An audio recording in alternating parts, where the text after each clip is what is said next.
Lying just below the Arctic Circle, thrust up from the sea floor, floats a land of immense and dramatic forces, both creative and destructive. Its vast interior is carved by glaciers and shaped by volcanic activity, which has led it to be known as the land of fire and ice. And in this harsh and temperamental climate, we set out to discover the desolate beauty of Iceland in this episode of Extreme Treks.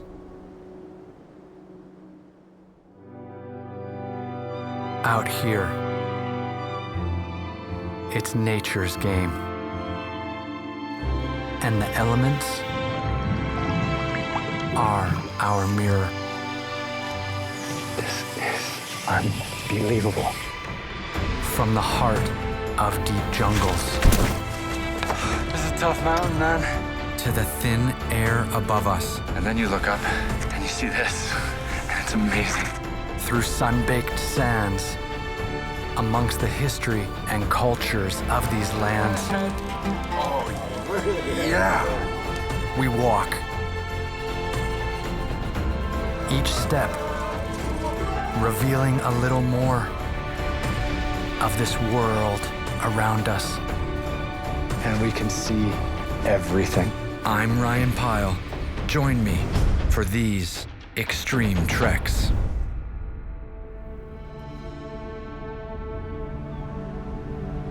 Iceland, by population, a small country with a little over 330,000 people, but with a surprising amount going on above ground and below.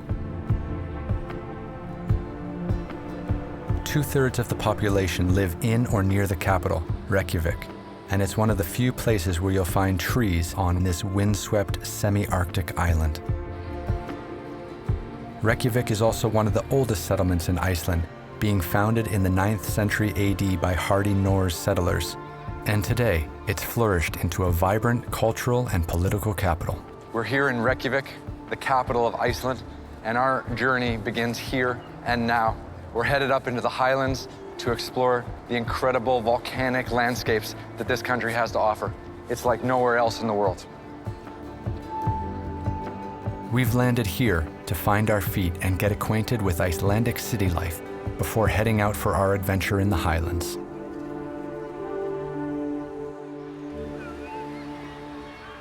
Here in Reykjavik, towards the end of summer, it's quite cold outside here in the early evening. And the thing to do is actually hang out on the beach and go for a swim in the North Atlantic. It's about 10 degrees Celsius out, about 50 degrees Fahrenheit. And this is apparently beach weather here in Iceland. So I thought to myself, I'm here and I got to do what the locals are doing. And it's going to toughen me up because the Icelandic people are really connected to nature. And this is what it's all about. I meet a couple of local swimmers, Hafdís and Etta, who I hope will bolster my enthusiasm for this icy swim. Hafdís? Yes. Etta? Yeah. Ryan, and how long have you guys been doing this? 1 year? Yes, 1 year. So you're fresh? And what about you? How long have you been doing this? I've been doing this for 10 years. 10 years. And what's the health benefit of doing this kind of swimming in the freezing cold water? It's a mental. Yeah, mental first. Mental? Yeah, mental. Makes you strong? Yeah, makes you strong. Okay. Well, it's like meditation. You're just thinking about how cold you are. It's freezing cold? There's no joke about that? No. And you have your flippers and everything? Yes. You're very sophisticated. So should we just stop talking and start swimming? do it. Because I actually feel like it's colder just standing on the beach. Everyone knows I'm mic'd, so that's no big deal. This is hurtful. Jesus. Ah! That's the first moment of toughness in Iceland, is ripping my chest hair out. So here we go. Yeah, here we go. We go out backwards? Oh, for the slippers. Okay. Oh, it's cold. It's cold. I'd almost forgotten that this wasn't just any normal swim. The water temperature soon woke me up. It's bad. It's so bad. It's so bad. Just do it. Yes. With Hafdís and Etta's encouragement, I managed to swim out a little, but the burning intensity of the cold was beyond what I'd prepared for. When do we go to the hot tub? 10 minutes. No. 10 minutes. I gotta go now. No. You can go. Bye. It's cold. It's fine. Oh, shit. So, apparently I'm not as tough as those two very, very tough Icelandic women. And I'm gonna head into the hot tub to warm up. The saving grace for going swimming out here in Reykjavik is being able to come back into this hot tub and kind of get warm. Get addicted to it. You get addicted to it? Totally. Do you do this in the winter too? Yeah. All year round, even when it's like snowing? Yeah. Really? Yeah. This is nice. This is nice. Yeah, this is nice. Yeah. You don't need it at summertime because Can't tell you how much fun that is to be able to go out swimming in the North Atlantic Ocean, freezing cold water, be able to come back here into this hot tub to warm up, chat with local people, and then jump back out there again. It's definitely the thing to do here in Reykjavik, and it's a great way to start our adventure here in Iceland. But, as the locals do, after a few moments of glorious warmth, it's time for another ice ocean swim. Like everything we do, we don't really know what we're getting ourselves into. And this is the first time where we're going to be moving through a landscape where there's a huge amount of activity under the ground. How do all those contrasts exist in one place? Yeah, why is Iceland even here? Yes, that is a strange coincidence in nature. The first is that we have these two big plates, North America and Eurasia, and we have an excess production of magma, which is so high that Iceland rises above sea level. Due to that, of course, Iceland has many, many volcanoes, thousands and hundreds and thousands of volcanoes. And that, in a way, helps us to occupy the island because we use the warm water that we take directly from the earth. First and foremost, to heat up our houses. So more than 95% of all houses in Iceland are heated up with geothermal water because we don't have any oil, but we have hot water. In the past 1,000 years that humans have occupied the island, we've had periods where we have up to 4 volcanoes erupting at the same time. You know, you realize that you have nothing against Mother Nature. If she wants, she takes over whenever she wants. That's basically it. In this land of 1,000 volcanoes, I wanted to learn more about how this shapes the people. And so we met with Anna Maria, a local photographer who spent time documenting the highlands and eruptions. We sometimes describe the Icelanders as fire and ice, the characters. It shapes us, you know, the weather shapes you. It explains why we are so extreme, I think. Okay. Icelanders are extreme in everything they do. When most people who haven't been to Iceland, when they think of Iceland, they think of volcanoes. And we're actually going to be doing a trek through the kind of volcano region, through the Highlands. There's been a lot of really bad eruptions in Iceland. That's what the history tells us.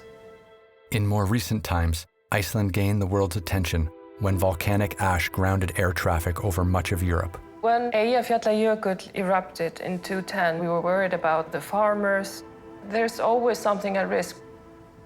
But it's amazing to be able to go and photograph a volcanic eruption. It's also scary while you're doing it. There's a lot of mixed feelings about that. I'm lucky I got to do this one. I'm not wishing for another one at all. There's so many factors here that Mother Nature can throw at you, whether it's from the sky, or is Mother Nature going to play some surprises underground, because this is an active volcano region we're going to be walking through. And I think the best way to explore this part of the world, obviously, is on foot. There's nothing left to say. It's time to hit the trail.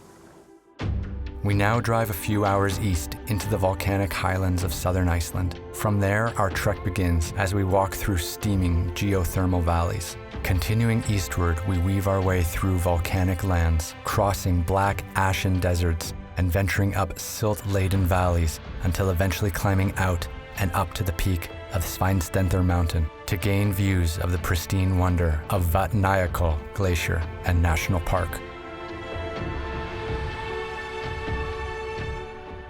Many people, when they think of Iceland, think it's a small island, but it's a fairly big island. It's more than 100,000 square kilometers. And we drive through this vast treeless expanse towards the trailhead to meet Ursula, who will be our guide for the next week as we explore the hidden gems of the Highlands. Hey, hi. Great to finally meet you. Nice to meet you. How are you doing? Fine. Come on in. Thank you, thank you. After unloading our gear into the hut, it's not long before the dramatic sweeps of the landscape around us draw us out into them, and it's a good chance for Ursula and I to get to know each other a little. Thank you for agreeing to take me out on this great adventure. I'm so looking forward to it, you know? Are you? Yeah. Because, you know, we're a little late in the season. Yeah. It's like kind of still the summer. It's still the summer, yeah. And we're in gloves We're wearing and hats. mittens and you know. It's cold and it's windy. Yeah. Once we leave that hut every morning, we're really out in no man's land. I actually think so, because we don't know what the weather is going to do or what is going to happen. And it's very easy to get lost, actually. There is a lot of fog, and we are quite high up. And that corresponds, like being really high up in the Alps or the Rocky Mountains. And that means the weather can change very quickly. So coming here for trekking, you should be very careful. So what do I need to remember on a daily basis? On a daily basis, you should always be prepared for any kind of weather. That means rain, it could be snow now late in the season, wind, the cold, of course, mittens and a hat and everything. And the key thing, Yeah. you just follow my rules. Follow your rules? All right, I think I can do it. Okay. I don't know what the hell's going on out here, so We will figure it out. It's really cold and we haven't even started trekking yet. Yeah, and you can't talk anymore because your lips are freezing. First impressions of Ursula tell me she's definitely not one to shy away from an adventure. And as we set out the next morning into cool, overcast skies, Ursula is right in her element. It depends on what you like. The experience of feeling the elements, feeling wind and rain and snow in your face. Seriously, I hope that we'll have some bad weather. For Icelanders, they look a lot into the sky because weather can change very, very rapidly. This period of the year is actually the period where we have lost most of the hiking tourists in Iceland. Best, of course, would be if you get good weather, because then you see everything. If you're going to be unhappy with the weather, then Iceland is just going to be basically like in Mordor. It's going to be black, and you know, and you will have these screaming solfataras every now and then, etc. So it can be quite spooky in bad weather up there. Yeah. Before long, we enter into an area with sulfur vents, like Professor Huskelson had described. He'd also warned us about unstable grounds in these areas, so I'm closely following Ursula's lead. Ursula and I are just making our way up this beautiful valley, and we happen to come into like a little hot spot, and there's all this steam and hot water just coming out of the earth. Well, don't want to bathe in this one. No. What can we cook in this? We can try to cook some eggs in it. Yeah, let's do it. The Icelandic people know well how to exploit the energy given from the earth. They hope they don't break the moment we put them in because it's really boiling water. 2 raw eggs, a mesh bag, and before you know it, we're cooking. So that's gonna take about 6 or 7 minutes, and we should have some hard-boiled eggs and a nice little snack for us here on the trail. This is totally foreign to me.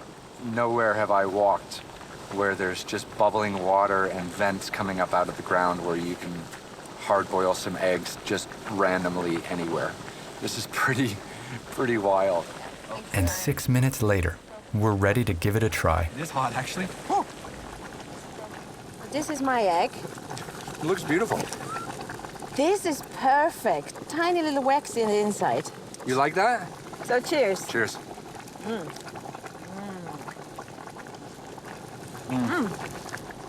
Not bad. The primitive simplicity of our cooking method seems miraculous, and the eggs taste all the better for it. That's an egg to remember, you know? I've never known this before.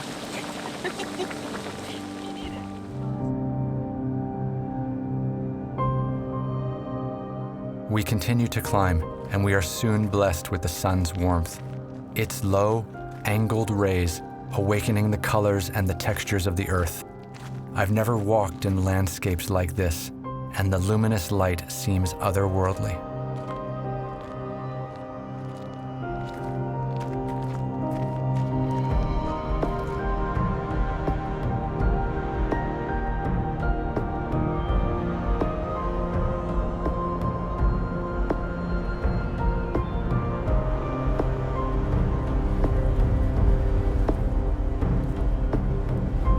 Ursula points out our route through this dynamic landscape, and the wind, as if it's swept up by her words, nudges us onwards. I can't get over the wind in Iceland. There's no trees to give you any kind of sense of how fast the wind is. It's just ripping. But at least the sun's out.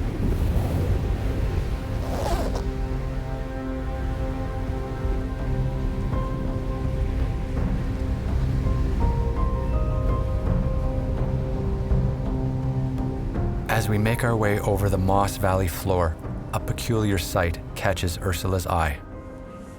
Honestly, this is really, look at that. They're everywhere. I mean, I've never seen such a big spot.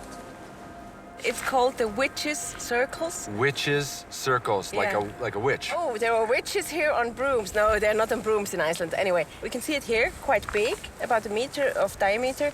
They can be really small sometimes, but you can only see them in this kind of moss up in the Highlands. These are actually kind of mushrooms eating up the moss.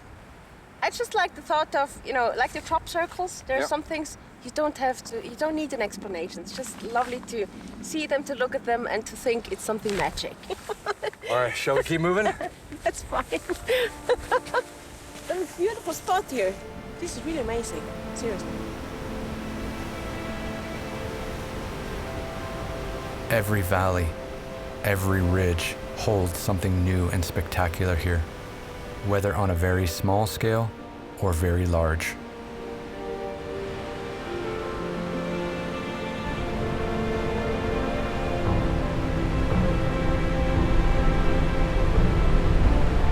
After walking in this country for 20 years, Ursula knows it like the back of her own hand, and so she can lead us to its many hidden secrets.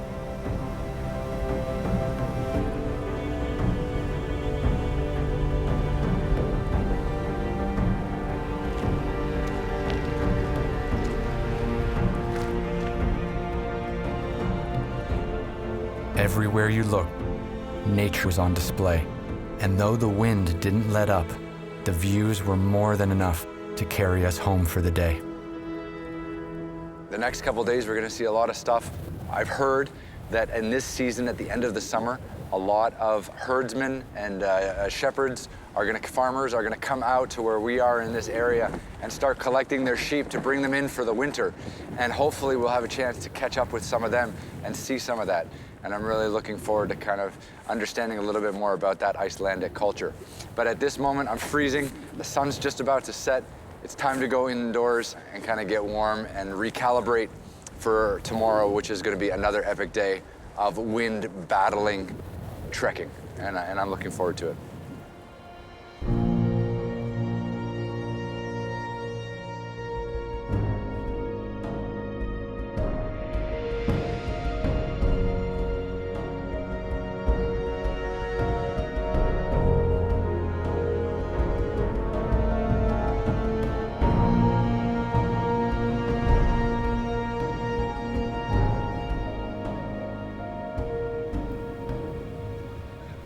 We are here in Kaldaklóf. Kaldaklóf. Yeah. These are big, beautiful Icelandic horses. They're not very big, but they're very beautiful and very strong. Yeah? Yeah.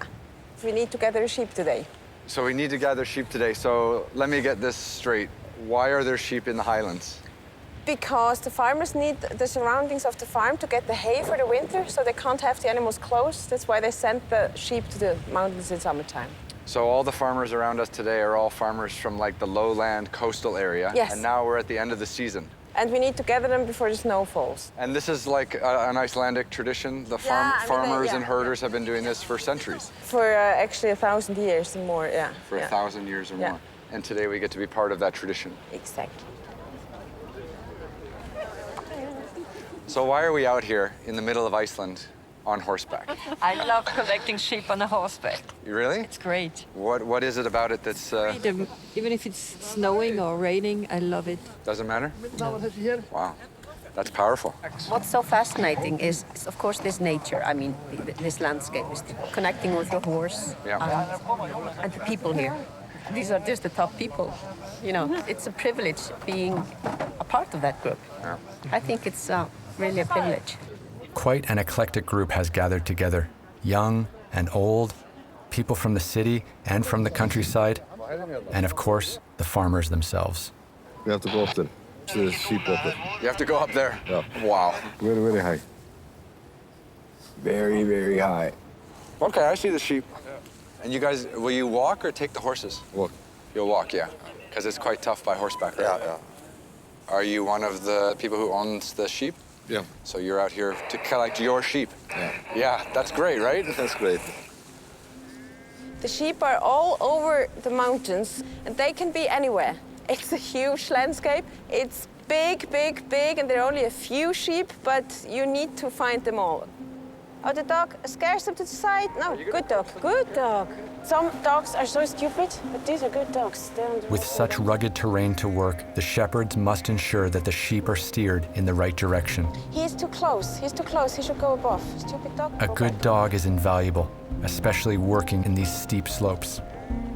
So to really gather them, you have to spread out the people, and then they walk all at the same time down. So the sheep will slowly walk down into one direction, and then out of the valley. And when they come to the big plain, the horse riders will take them.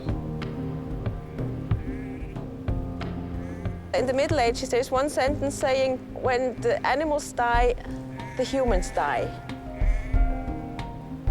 They gather them for the winter to slaughter them. Most of the lambs go straight to the slaughterhouse. It's a food for wintertime. And of course, they keep some for breeding for the next summer. The sheep run is an Icelandic tradition dating back hundreds of years, and these people choose to keep it alive as a way to connect with these landscapes, with their horses, and each other.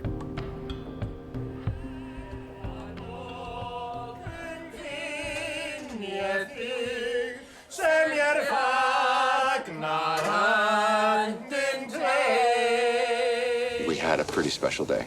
And I'm really glad and thankful for the farmers that they let us kind of tag along and see exactly how they live their lives. But tomorrow we're back on the trail and our journey across Iceland continues.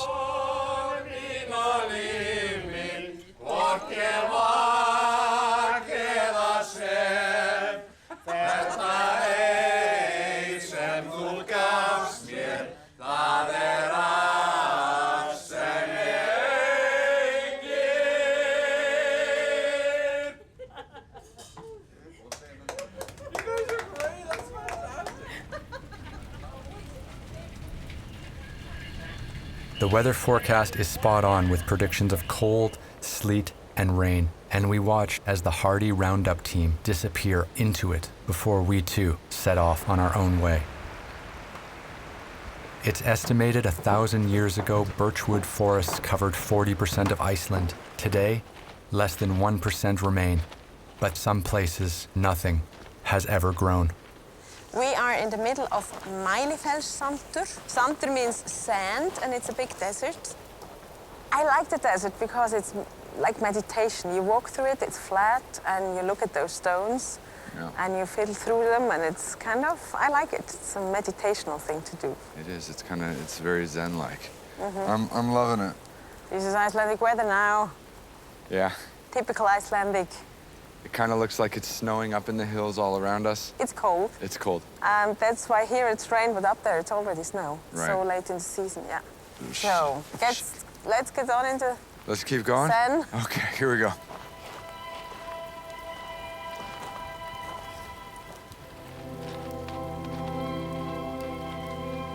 That's actually a memorial for 4 guys who died out here. Wow. In 1868. So what happened? Who were these four men?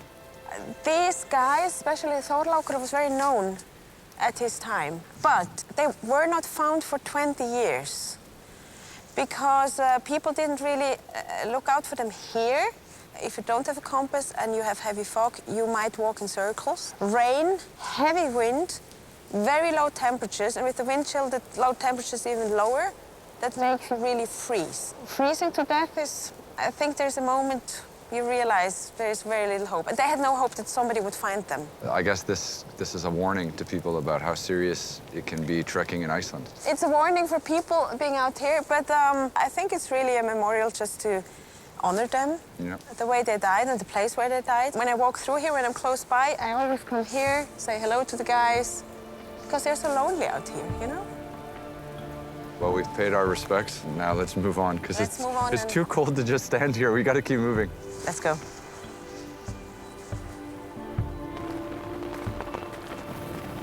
When you're following in other people's footsteps and some of those people have lost their lives, it's a humbling experience and lets you know just how fast Mother Nature can turn on you and just what can happen in a minute. It's not easy out here, and people do die. The sky continues spitting sleet, and before long, we too are seeking shelter in this dry riverbed. The wind is really picking up in the late afternoon. It's getting pretty chilly, but we've got some hot water. We got some lunch, and we're making the best of it. Here, I don't know, especially not, yeah. It's just been pretty brutal today, to be honest. There's no point on this journey where you feel comfortable or where you feel like you've got it under control. But that's the payoff, is that it's not like other parts of the world and that you walk through black deserts next to volcanoes, next to glaciers, and I have no idea what we're gonna see next. There's not much for life to cling to out here. Yet for Ursula, that makes what can be found all the more precious. Here in the Highlands, we have this beautiful green moss. It's called dýragrassi. What is very special about it, it's extremely fragile, and that has to do with the fact that we are so far north. So the ground is frozen most months of the year, and plants have a very hard life. You know, even the month they have, it's a lot of wind, a lot of hardship, actually. So yeah, they have a hard life.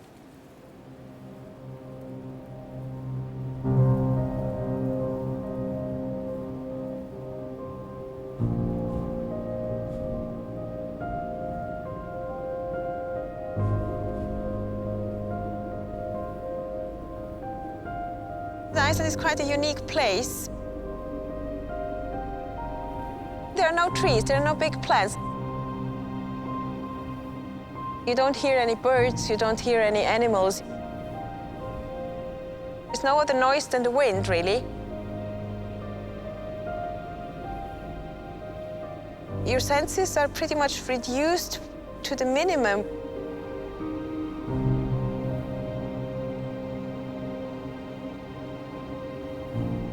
It's very much contemplation.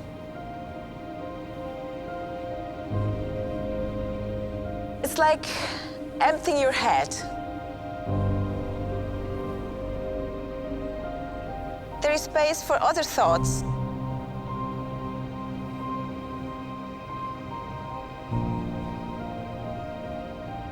What is beautiful in Iceland is all the small details. The small flowers fighting in the wind, the beauty of different kinds of moss.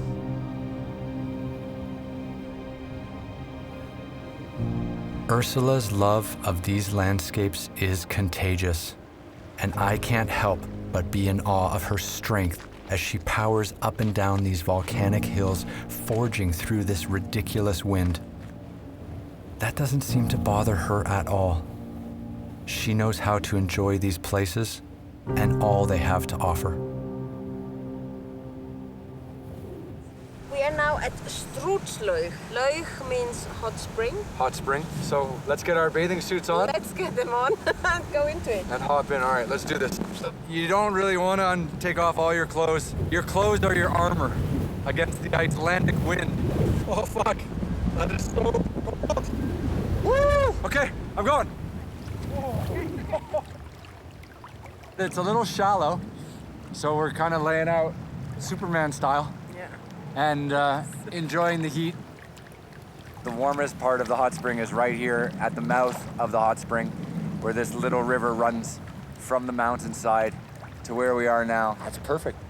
We lie low like two crocodiles, enjoying the warmth of the water, and look out into the brilliant sunlit scene around us, sharpened by the knife-like edge of the frigid Icelandic wind. I gotta get out of this hot spring somehow. It's the hardest part to get out of the water. It's really cold wind. Actually, it's really cold wind today. But as soon as you're dry, look, goosebumps, but it's kind of okay.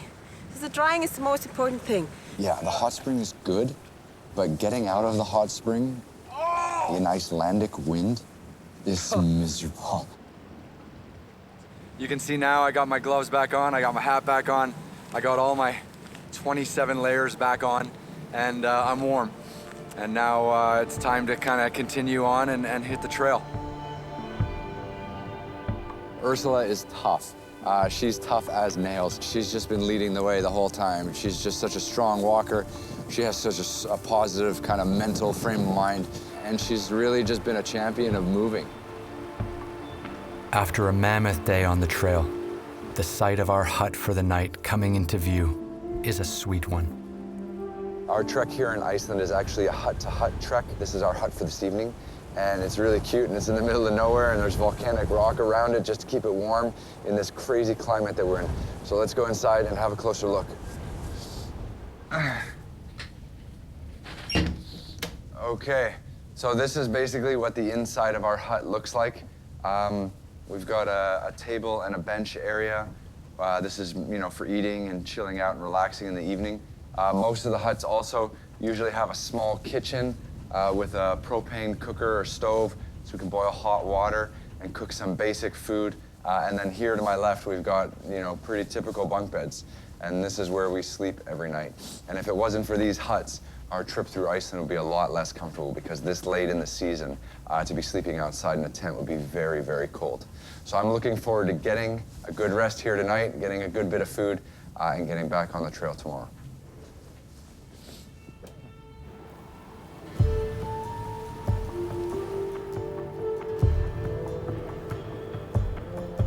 As evening stretches its long, thin light over this land leveled off by glaciers and carved by rivers, the comfort of our shelter lulls us into a deep sleep, while outside, northern lights flicker across the night sky.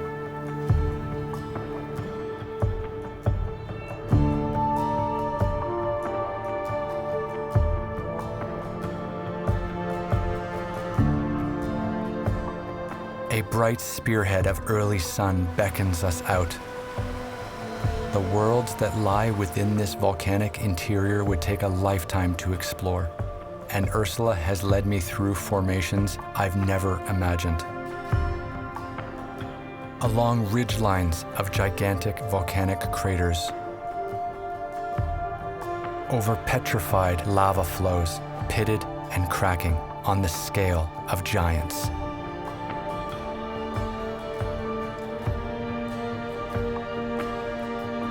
Up to the feet of volcanoes, pitched like colossal wizards' hats, the inspiration for otherworldly folktales can be clearly felt in these landscapes. But this is not easy country, and making our way through this windswept land has taken a toll, which is beginning to catch up with me. This is actually the only good way to get to the other hut, and I really like it. We are pretty sheltered here from the wind because it's a really windy day, and Ryan doesn't feel really good, but I like it. We go slowly, so I can really enjoy it for myself also. These treks, they can wear you down a little bit. If you have any chink in your armor, if you're not feeling 100%, it just brings you down. I'm feeling pretty stuffed up. I'm feeling pretty tired today, but hopefully the inspiring landscape around us will make it so that I can keep moving.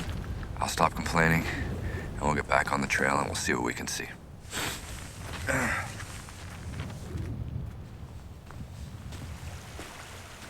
Actually, Ryan is feeling a little down today. He's a little bit further behind, so I will use this chance to tell you a story. I'll tell you the story of the trolls.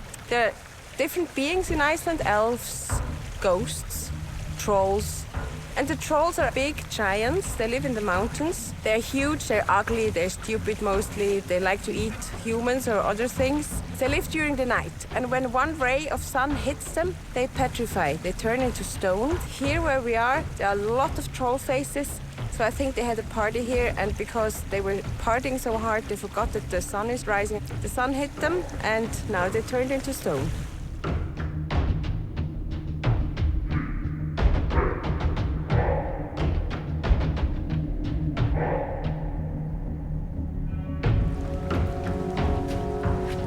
when you walk together, you are a team, so you have to rely on each other. Sometimes someone gets tired and then you have to cheer him up or the other way around. And I think it's very important to have fun together and being a good team.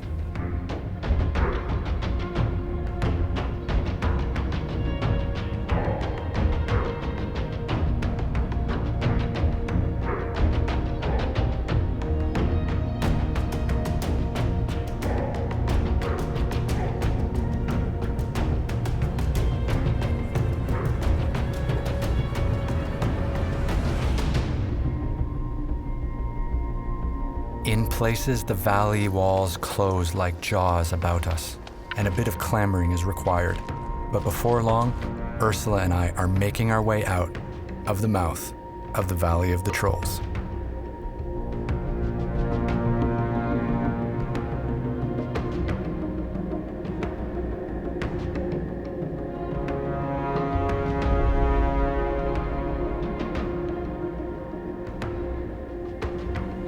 It's tough on an extreme treks when you're not feeling your best. It just makes the weather and Mother Nature feel that much more intense. As Iceland gets more and more pretty, I'm losing my voice ever so slightly. But we just came out of this beautiful valley. We just came out of this beautiful valley behind me. Stunning glacial lake, beautiful colors. The fall here in Iceland just rewards you every couple hours with something truly, truly beautiful. Glacial lakes and rivers mark the next part of our day. Ursula points out the dangers. Because here are stones. This is not quicksandy here. This is the safest place. Ooh, the current's a little stronger here. It's cold. Very soft, but it's not quicksand. You know, it's soft sand, but not the way you think down. I can't quite make out everything Ursula is saying, but I hear the word quicksand, and suddenly the clay-like riverbed, soft underfoot, has all of my attention. I'm thinking This is quicksand. like real quicksand. This is actually sand and clay from the Glacial River because there was a glacial flood in Skaftá about 2 years ago and covered all this area by sand. And this is the typical fine sand that is very quicksandy, you know. Oh my God. So if you would keep standing here by your own and we would go on, you would sink slowly down. Yeah, it's just really, really thick, wet clay. And I guess in the summertime this would be really, really ugly, but we're lucky we're at the end of season and everything's Yeah, but it starts getting hard to get out of it. toughening up a bit. I'm losing my sandals. And yeah, it's getting deeper and it's getting softer. And this isn't going well. So I think we should get back on the trail and try to... Try to keep up to your left. Yeah. I think it's better there. Okay, you go first. I actually need to grab my sandal. I'm just losing it right now. Wait. Oh. Yes! Thank you for this. Okay, we... Gosh, I think it's better here. I don't know,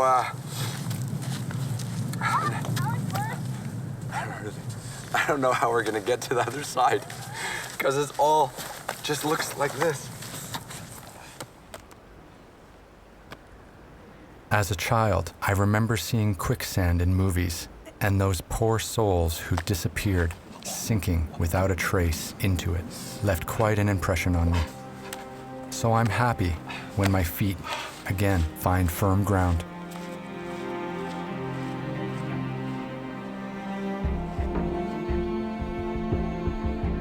In the early afternoon, we climb out of the riverbed. And from a high vantage point, many of the wonders which surround us are revealed.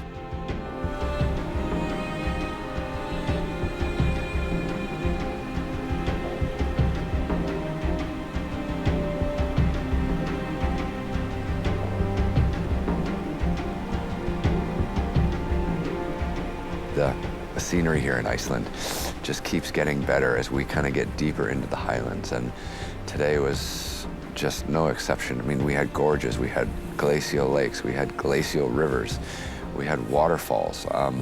Everything we saw today was just kind of off the map beautiful.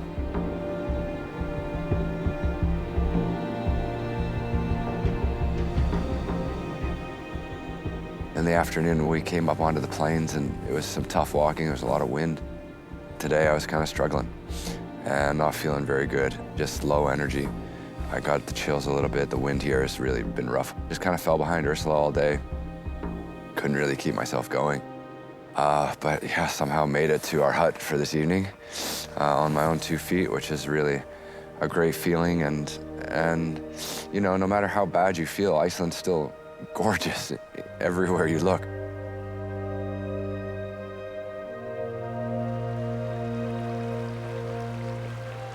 The sound of water set us to sleep, and we wake to it also. Following water's journey back to the source leads you over wide plains, along meandering paths through sand deserts, and rising up to glacial Finger Lakes lying between peaks in this land of 1,000 volcanoes. Today's our last day of trekking together in Iceland. It's kind of very sad, but we're also going to see something pretty amazing. Yes, we are going to the summit of this mountain behind me. It's called Sveinstindur, and Sveinstindur is actually the highest mountain in this area where we are. So we will have a beautiful view today because the clouds are very high. There are many, many things we can see from up there. It's the highest point of our trek. Let's do it. Let's do it. I'll follow you. Yeah.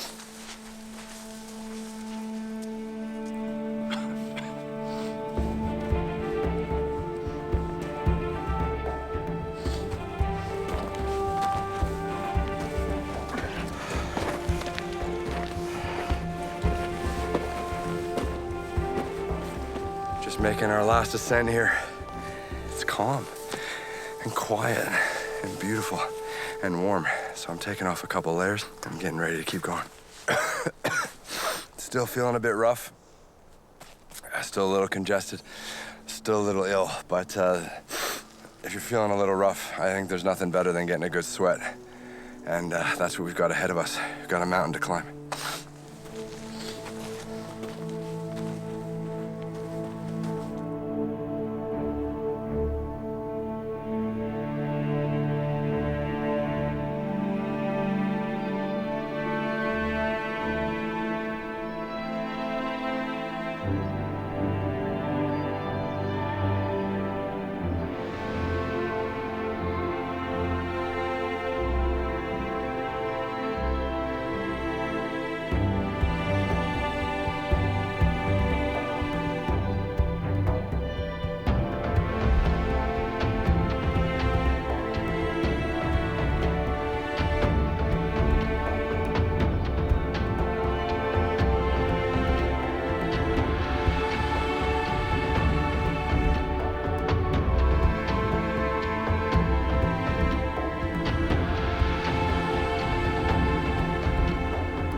Can you believe we made it to the top? We did it. I'll tell you, I prefer climbing the mountains versus walking across the volcanic ash with the wind just coming at your face. You don't like that wind, right? The wind is killing me. But I can't believe we finally made it to the top, and I'm kind of sad. This marks the end of our journey here in Iceland. It's so sad to say goodbye also, you know? It's sad to say goodbye. We had great fun. We had great fun. I mean, we experienced so much. We were crossing rivers together, sinking down in the mud. We had some really strong winds. So windy! Sometimes you have to embrace the wind and just like it, even though it's hard, and kind of deal with the weather. Maybe Ryan should get used to wear woolen underwear. Say though, we didn't really get the really bad weather, so it was tough with the wind, it was tough with some rain, but we never got the snowstorm. She was looking for snow. I was looking for snow. Okay. I think a lot of people understate the difficulty of traveling here in Iceland and understate the weather and kind of misunderstand just how challenging it all can be. Case in point. I know. This is the mountain of power. But when you do come here and you are fit and you are healthy and you can walk, you are rewarded with something beyond beauty. It's a special, special place. Okay, now we're at the top of the mountain. The clouds are starting to circle in. It's actually starting to rain a little bit and get windy. So we should We should get down because this is the end. And go back. Yeah. And get some tea. Yeah. Okay, we after will. you. Okay, let's go. This trek with Ursula will stay with me for a long time. She lifted the mood all week with her stories along the trail. But most of all, I'll remember her unforgettable laugh.